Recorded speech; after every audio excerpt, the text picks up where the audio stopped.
Assalamualaikum warahmatullahi wabarakatuh. Kali ini saya akan menyampaikan materi tentang bab 2 tinjauan pustaka dan bab 3 proposal penelitian. Yang pertama adalah tinjauan pustaka. Yang perlu diperpahami adalah ada beberapa perbedaan antara tinjauan pustaka dan dasar teori. Tinjauan pustaka itu adalah berisi tentang kajian secara teoritis yang memuat beberapa teori-teori dasar di dalam suatu kajian teoritis. Selain itu, tinjauan pustaka juga mengandung beberapa hasil penelitian aplikatif, jadi penerapan dari beberapa teori kajian teoritis di dalam penelitian aplikatif. Misalnya, penelitian yang sudah dilakukan dalam suatu pengembangan riset dan hasilnya dipublikasikan dalam bentuk jurnal, proceeding, ataupun karya ilmiah yang lain. Sedangkan untuk dasar teori itu hanya mengandung kajian teoritis saja, misalnya kajian teori tentang hukum gravitasi, teori tentang perilaku aerosol berdasarkan karakteristik fisik dan kimia, dan sebagainya. Untuk dasar teori ini biasanya sumbernya adalah dari handbook, sedangkan kalau tinjauan pustaka ini bisa bersumber dari handbook, dari jurnal, proceeding, dan sebagainya. Kemudian untuk referensi yang digunakan, sumber referensi yang dimasukkan di dalam tinjauan pustaka itu adalah beberapa referensi yang sudah mengalami atau melalui peer review. Antara lain adalah buku atau handbook, kemudian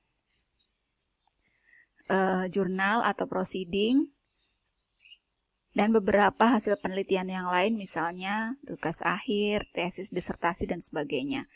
Sangat tidak disarankan menggunakan beberapa referensi yang belum mengalami atau melalui beberapa peer review, misalnya modul, praktikum, atau panduan praktikum, kemudian blogspot, dan sebagainya. Kemudian bagaimana cara menulis bab 2? Cara menulis bab 2 itu sesuai dengan template pada laporan penelitian ataupun template proposal penelitian.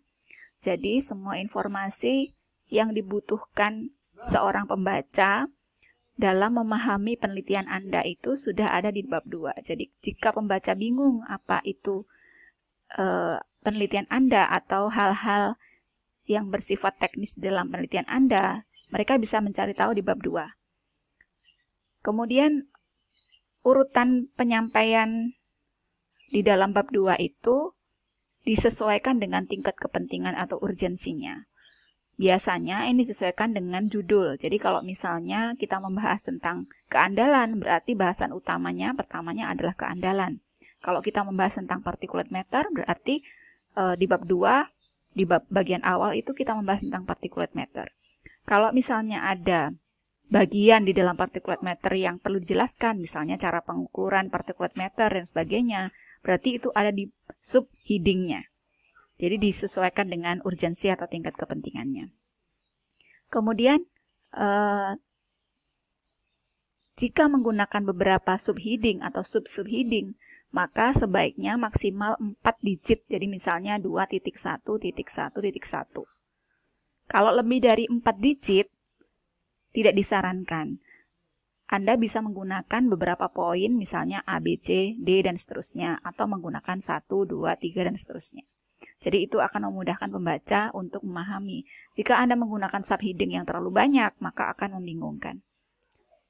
Kemudian sebenarnya untuk idealnya, bab 2 itu harus selesai terlebih dahulu sebelum kita menyusun bab 3. Karena apa saja yang dilakukan bab 3, kita paling tidak sudah bisa memahami berdasarkan bab 2 yang sudah Anda tulis. Jadi idealnya bab 2 harus selesai dulu, baru mengerjakan bab 3. Bahkan ada beberapa peneliti yang menganjurkan sambil mengerjakan bab 2, kita juga mengerjakan jurnal review untuk lebih memahami atau lebih mendalami materi-materi yang akan kita bahas.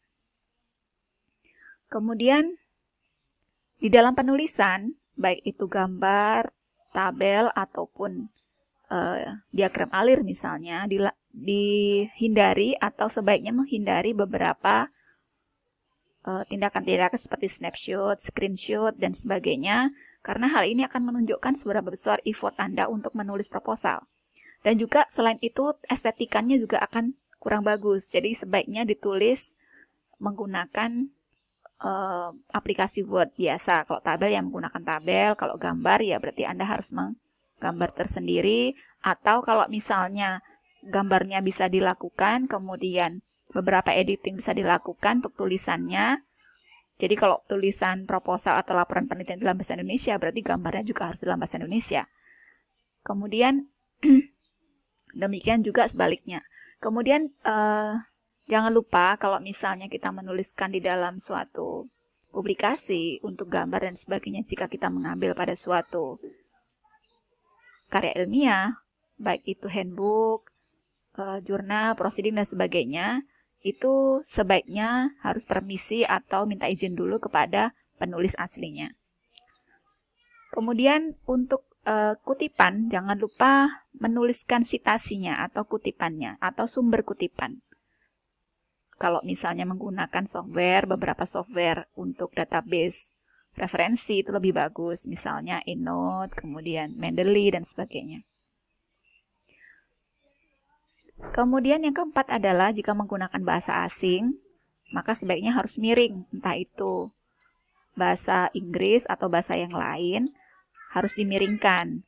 Nah, sekarang bagaimana pertimbangan kapan kita menggunakan bahasa Inggris atau kapan kita menggunakan bahasa Indonesia?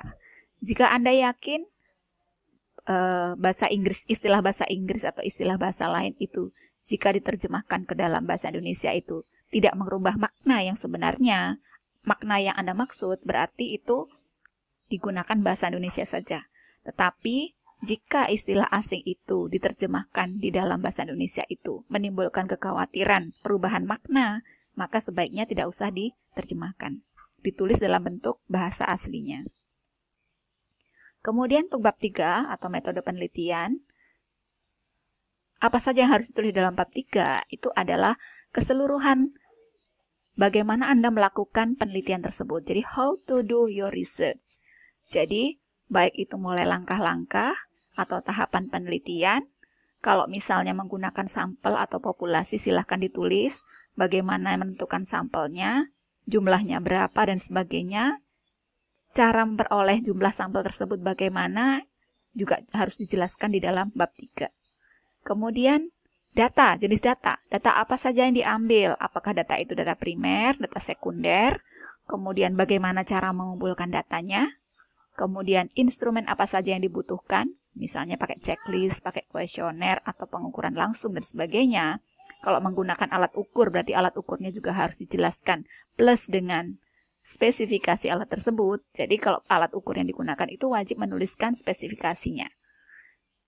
Kemudian, bagaimana cara menganalisis data? Jadi kalau misalnya analisisnya menggunakan statistik, ya silahkan ditulis. Softwarenya apa yang digunakan, pakai SPSS atau pakai Minitab, dan sebagainya harus ditulis juga. Kemudian untuk jadwal penelitian ini disertakan di dalam proposal penelitian sekaligus sebagai panduan Anda untuk time frame-nya. Jadi Anda bisa mengira-ngira target untuk minggu ini apa, kemudian target untuk minggu depan apa, gitu ya. Juga ada beberapa proposal penelitian yang harus menampilkan pendanaan. Kemudian untuk tahapan penelitian, biasanya dijelaskan dalam bentuk diagram alir atau flowchart penelitian. Jadi untuk tahapan penelitian itu penjelasan utama dari tahapan penelitian atau langkah-langkah penelitian itu adalah narasi dari tahapan tersebut. Sedangkan untuk flowchart atau diagram alir itu hanya alat bantu saja. Artinya sangat salah besar jika Anda menjelaskan tahapan penelitian dalam bentuk flowchart saja tanpa adanya narasi penelitian. Jadi, jika tahapan penelitian itu sudah dijelaskan dalam bentuk narasi dan dirasa itu sudah memberikan penjelasan yang lengkap dan jelas, maka tidak perlu menggunakan flowchart, tidak masalah. Tetapi, jika tahapan penelitian itu sangat kompleks, di mana beberapa langkah-langkah itu sangat panjang, atau ada beberapa tahapan itu yang dilakukan secara paralel, atau harus dengan seri dan sebagainya, Maka supaya tidak membingungkan, perlu dibuatlah flowchart atau diagram alir untuk memudahkan pembaca dalam memahami tahapan tersebut. Kemudian tahapan yang dijelaskan itu harus spesifik, artinya jika Anda menggunakan tahapan ya langsung saja, misalnya pengolahan data. Pengolahan data tentang hasil pengukuran kebisingan misalnya. Berarti harus data apa yang dianalisis atau data yang dijelaskan itu harus spesifik, jangan secara umum. Misalnya, dilakukan pengolahan data. Setelah pengolahan data, maka dilakukan analisis data. Itu terlalu umum. Jadi langsung pada data yang Anda olah atau Anda analisis. Kemudian jika menggunakan analisis hubungan dengan statistik, maka langsung dijelaskan ujinya secara spesifik, pakai menggunakan uji apa, dan software yang digunakan. Berikutnya adalah